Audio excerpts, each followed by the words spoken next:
আমরা সকলে ইতিমধ্যে জানি যে তৌহিদ আফ্রিদি 24শে অগস্ট পুলিশের হাতে ধরা পড়েছে বরিশাল থেকে এবং তৌহিদ আফ্রিদিকে ধরার পরই অনেক চাঞ্চল্যকর ঘটনায় বেরিয়ে আসছে একে একে।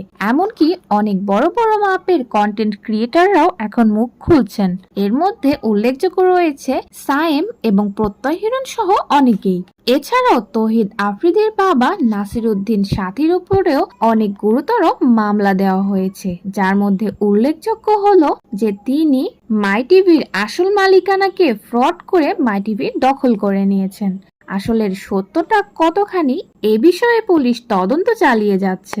তবে বর্তমানে কান্ট্রির হট টপিক হলো আফ্রিদির অনেক রকম কুকীর্তি ফাঁসের খবর, যেগুলোর মধ্যে সবচেয়ে বেশি আলোচনা হচ্ছে যে তৌহিদ আফ্রিদি আওয়ামী লীগ সরকারের ক্ষমতাকে কাজে লাগিয়ে অনেক অপকর্ম ঘটিয়েছেন। তবে সবচেয়ে মজার বিষয় হলো যে তৌহিদ আফ্রিদির সাথে এক এক করে নানান মেয়েদের সম্পর্কের কথাও উঠে আসছে।